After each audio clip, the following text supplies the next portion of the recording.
Almost every day a possible new victim of phone hacking emerges, and I believe for me it was happening literally outside my house. It was on this street in 2005 that I realised that I and people close to me almost certainly had our phones hacked. Purely using our mobile phones, I arranged a meeting here with then Cabinet Minister Tessa Jowell. By the time she arrived, a News International photographer was outside the house. But this isn't about me or Tessa or the showbiz stars who've been affected.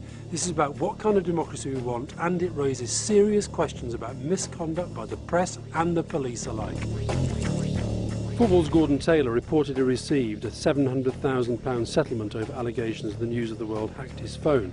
Taylor's solicitor, Mark Lewis, says he's now investigating for another dozen clients. What sort of money are we talking about that the News International and other newspapers, if it gets to them, might have to end up paying out? The scale of this operation is enormous. There are hundreds of victims. You're talking about 50 million, 100 million, 150 million pounds. This could absolutely ruin newspapers. Unsurprisingly, very few journalists will go on record about this, but one former News of the World reporter who now works as a freelance will. Over what period were you using phone hacking as a, in your view, legitimate journalistic device? About 5 or 6 years. How often did you do it? I don't know, every couple of weeks. It was almost an industry standard technique. Yeah, a lot of the focus has been on voicemail messages, Yeah. but actually you've actively listened to conversations taking place on private telephones. Yeah, a number of times I've sat in the back of vans, usually freelance photographers working for agencies, and they're scanning the airwaves trying to see if they can pick up the celebrity's phone that was sitting outside. Publicist Max Clifford is certain his phone was hacked and believes that many of his clients' phones were hacked as well. I planted false stories because I suspected possibly my phone was being hacked for a long period of time, not just by the News of the World either. And by pure coincidence, when I was saying this was happening in this part of the world or that part of the world, suddenly a journalist would turn up there from various papers. Methods of obtaining information include accessing voicemail messages by knowing or guessing a password, to blagging. And is he there all weekend? Which is asking for information by impersonating someone else. This report was published by the Information Commissioner's Office in 2006. It also exposes an extraordinary web involving newspapers, the police, private detectives, other public bodies. This table here shows the number of times that each newspaper has made a transaction trying to get information via a private detective. In one case alone here, a private detective had 13,000 requests for information. What these reports expose is an unlawful trade that's breaking the law to get people's personal, private information without any public interest justification whatsoever.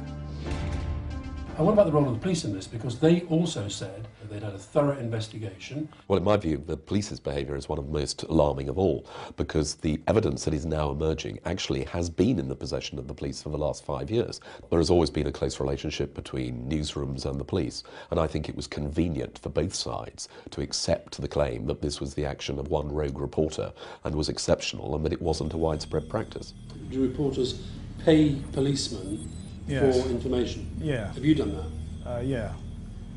But again, is that a crime? I'm not sure it is. I'm not sure Not that a police crime. should be taking money from anybody that, No, there's a couple in of- any way that affects their duties as police officers. I mean, my view was that so many, coppers at the Met took backhanders from people like me, 200 quid for a number plate and give us a bit of goss on this star who got nicked and what they were doing and so on. What some of the newspapers have said is you got £1 million from News International, either in cash or in work, to stop pursuing the case, the allegations of phone hacking against you. I settled with the News of the World. My phone was hacked, but I sorted it out with them, and we've all moved on. The way this thing is going now, it could lead to you going to jail. This time the coppers might come and see you. They might not take no for an answer. Yeah, well, come and visit me in the scrubs. Many people say that I might. Press freedom is one thing, and it's a good thing too, but that freedom is being put at risk by the systematic criminal activity of some newspapers. And one thing is for sure, for both the press and the police, these questions are not going away.